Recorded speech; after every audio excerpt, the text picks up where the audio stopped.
Elon Musk is probably going to be the guy who runs the money system. Once he has his X project all in place that he's doing with Twitter, the whole concept is to have that be your wallet. That's all of Silicon Valley wants to be your bank, and I think Elon is no exception. But what do you mean by, what do you think he's planning? Well, it will either be a coin that is specific to him, or just looking at his overall history, where things he does usually turns into a government project. Maybe that's where the central bank digital currency comes in. I don't know. We just had Brazil and Argentina decide that they're going to have the same money, and it will be a digital peso, or whatever it's going to be, and that will probably be a completely controllable central bank digital currency, which is being implemented everywhere. And the dollar would be the last one. I know that Elon seems a very good. That he's doing that. That's what his whole overall plan is. I think he's always said he wants to be like WeChat. And in China, everything's on WeChat, including the government, who then can turn off your money if you've been a bad boy. Yeah, I think that's coming. So it's a bit of a hedge to have Bitcoin, and Bitcoin is the only I think we have currency to that can do that. With everything that we have. Yeah, the idea that there's a centralized digital currency connected to a social credit score system is absolutely fucking terrifying, because people self-censor already. Yep. They self-censor just because they're worried about other people's opinions. Like, that's what virtue signaling is all about. What virtue signaling is all about, virtue signaling is people sending out a signal on Twitter or social media to let everyone know that you're a good person. And, a lot of those people are not really good people, but they want to send out that signal, and they're terrified about, the repercussions of not being a good person. So the only way I know to resist that is literally Bitcoin, and only Bitcoin. Well, what I was getting at was that, that sort of self-censoring comes with no financial repercussions. What if you really want to get people to pay attention to what you're promoting and if you're the government and you're telling people to behave and think in a certain way and follow a certain ideology, if they're financially penalized for not following, which they are in China. In China, if they stray from the path and criticize the government or criticize or talk shit about anything, you can't fucking buy plane tickets. You're not going anywhere. Well, arguably this is already happening in the United States. If you run a weed store or any other type of, or if you have a website that is considered too conservative, too crazy, QAnon, whatever, then you can't get a bank account. You can't use any of the payment systems. They literally debank you, so you can't receive money. And I think the self-censoring comes from that. Certainly, advertising related.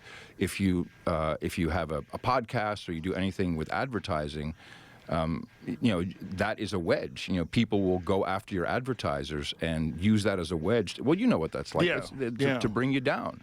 And so it's already kind of here, and that's not a good thing. We have to resist that. Yeah, we have to resist that. It's just the problem is it's so normal for people to do that. It's such a natural human instinct to try to punish someone for going outside of the lines, and then people who don't even benefit from it financially, they will be your reinforcement army. They will get people to stay inside those lines. We saw it with COVID, right? I mean, there's people that all of a sudden became the reinforcement army for the pharmaceutical companies. It's very strange. Which is probably the biggest bad actor out there. Yeah, I mean, they have the most criminal fines of any organization ever. They own the media. They own the media. Well, they definitely They're the biggest advertisers. Well, they also are promoting different politicians. I mean, the amount of money that pharmaceutical drug companies have just to distribute is just extraordinary. They have so much money. They make so much money. The crazy thing about the COVID situation, like when we were in the pandemic and the heat of everything, and they were profiting at this enormous level. I kept thinking, what are they going to do when this stops? Because all corporations have this idea of unlimited growth. Yep. If you're a stockholder in these corporations, they're all publicly traded. You want more money. You want the stock to go up. You 20% a year if possible. you want this constant. And now they have this extremely rare event, a pandemic, and then they have this very small window of time in terms of, like, you have a few years to try to get people where it's going to go off and become endemic, which is where it is now, right? So you have this small window of time where you can make insane amounts of money, but you're not going to make that money after that. It's like, it's not the same thing unless you can convince them to keep doing it over and over and over again. Well, so first of all, we have obviously seen that the COVID vaccination, which is not a traditional vaccine, required more than 1, 2, 3 boosters. So that kept on going. That's definitely more money in the bank. But the financial system and the big pharma are connected in this regard. The financial system, I believe, the financial system needed a lockdown, needed a complete stop of spending, and it just had to stop and sit in your place because we never really fixed what happened in 2009.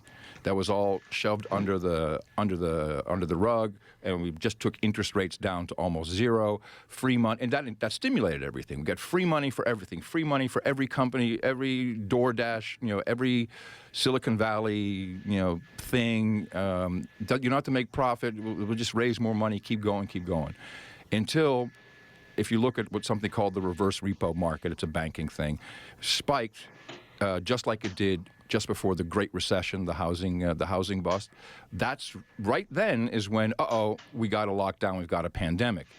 And I would argue that seeing as, this recent bug that people have that's going around, which is not COVID, it's not flu, whatever it is. RSV. No, it's unidentified. No, I don't think anyone cares anymore, although it seems to be pretty bad.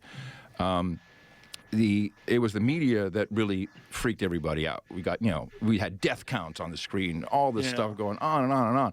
And everyone stayed home, and that allowed everything to calm down, allowed the financial markets to do some shuffling back and forth. And then we did, of course, what they needed to do is create a whole bunch of extra money and get that out there, which, of course, is what caused inflation.